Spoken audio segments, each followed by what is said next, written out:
Kako je izgledalo prvih 30 dana sukoba u Ukrajini? Šta se sve izdešavalo za to vreme? Saznaćemo u današnjem videu.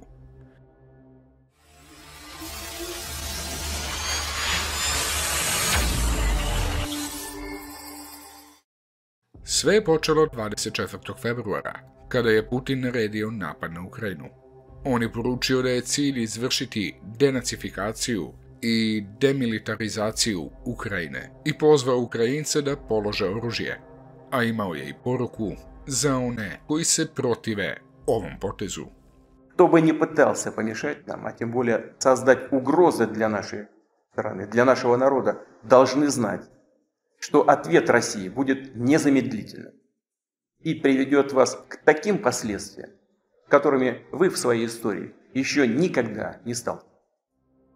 Ukrajinsko ministarstvo odbrane je navelo da se neprijatelj nalazi u kvartu Obolon, oko 9 km od kijevskog parlamenta, u centru grada. Ministarstvo ohrabruje lokalne stanovnike da prave molotovljeve koktele i bacaju ih na Ruse, dok druge savjetuju da potraže sklonište.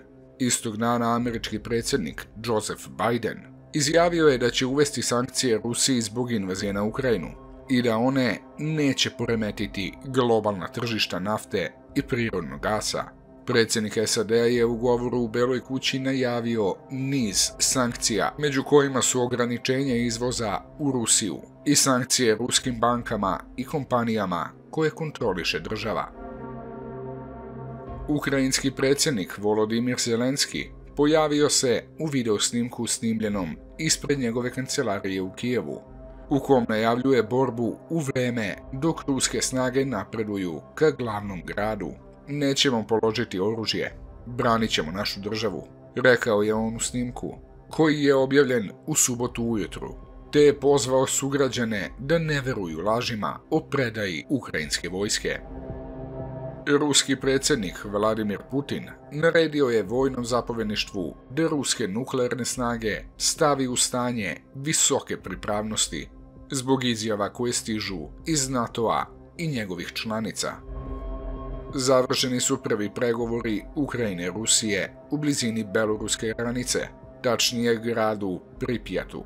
Kreml je poručio da tokom dijaloga ne želi objaviti svoje stavove, dok je Ukrajina ranije pozvala na hitan prekid vatre i povlačenje ruske vojske iz zemlje. Istog dana snimljen je konvoj ruskih tenkova koji se proteže na čak 27 km i kreće se prema Kijevu. Ruski ministar spoljnih poslova Sergej Lavrov rekao je u utorak da se Ukrajina želi domoći nuklearnog oružja, što je prijetnja koja se mora sprečiti. Njegov govor na konferenciji o razoružanju u Ženevi delegati su masovno bojkotovali. Generalna skupština Ujedinjenih nacija usvojila je rezoluciju kojom se, kako navodi, osuđuje ruska invazija na Ukrajinu i poziva Moskvu da odmah povuče snage iz Ukrajine.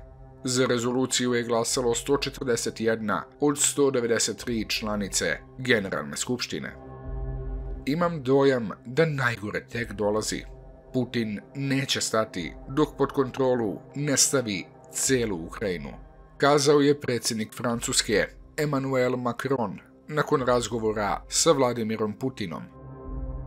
Predsjednik Ukrajine Volodimir Zelenski pozvao je svog ruskog kolegu Vladimira Putina da održi direktne pregovore i prekine rusku invaziju na njegovu zemlju, dok je u isto vrijeme pozvao Zapad da poveća vojnu pomoć Kijevu. Obraćajući se novinarima u svojoj dobro utvrđenoj kancelariji u glavnom gradu Ukrajine, Zelenski je upozorio Zapad da bi Rusija mogla krenuti prema ostatku Europe, ukoliko Putinova vojna ofenziva bude uspješna. Invazija Rusije na Ukrajinu u kratkom vremenu je pokazala da su društvene mreže podjednako važno sredstvo odbrane i napada poput raketa, tenkova i municije. Ukrajinski predsjednik Volodimir Zelenski je ofanzivom na društvenim mrežama privukao simpatije velikog dijela sveta, kako za sebe lično, tako i za milione Ukrajinaca izloženih žestokim napadima po najveće vojne sile. S druge strane, Rusija i njen predsjednik Vladimir Putin suočeni su sa sve većim problemima u širenju svoje strane istine. Policija je u nedjelju privela više od 2000 ljudi koji su sudjelovali u antiratnim protestima u gradovima širom Rusije. Rat u Ukrajini i sankcije Rusiji teško će pogoditi svjetsku ekonomiju, upozorio je Međunarodni monetarni fond, poručivši vladama da pomognu siromašnim domaćinstvima s visokim troškovima života. Ukrajinski predsjednik Volodimir Zelenski izjavio je u utorak u obraćanju poslanicima britanskog parlamenta da Ukrajinci ne žele izgubiti svoju zemlju i poručio je da će se Ukrajina boriti do kraja. Za nas je sada pitanje biti ili ne biti. Nećemo odustati i nećemo izgubiti. Borit ćemo se do kraja. Na moru, u vazduhu, nastavit ćemo se boriti za našu zemlju. Po svaku cenu. Borit ćemo se u šumama, na poljima, obalama, na ulicama, rekao je on. Predsjednik Turske, Recep Tayyip Erdogan, izjavio je u sredu da odbacuje sve poteze koje liče na lov na veštice protiv ruskog naroda, rekao je on u obraćanju klubu zastupnika vladajuće partije Pravde i razvoja u Velikoj narodnoj skupštini Turske. 10. marta zastupnica Ruskog ministarstva spoljnih poslova Marija Zaharova ponovila je staru tvrdnju da SAD u Ukrajini vodi laboratoriju biološkog oružja, što i Washington i Kijev stalno opovrgavaju. Zaharova je rekla da dokumenti koje su izvukle ruske snage u Ukrajini dokazuju pokušaj da se izbrišu dokazi o vojnim biološkim programima, uništavanjem laboratorijskih uzoraka.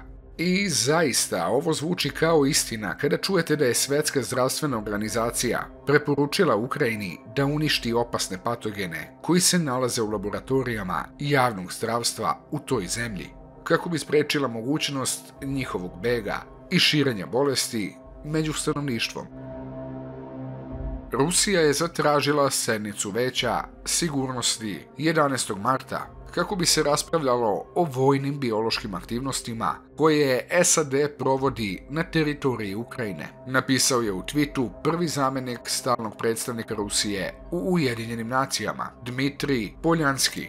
Sjedinjene Američke Države su u sredu odbacile ponovljene ruske optužbe da Washington ima laboratorije biološkog oružja u Ukrajini, odbacivši tvrdnje kao smešne i sugerišući da Moskva možda postavlja temelje za primjenu hemijskog ili biološkog oružja.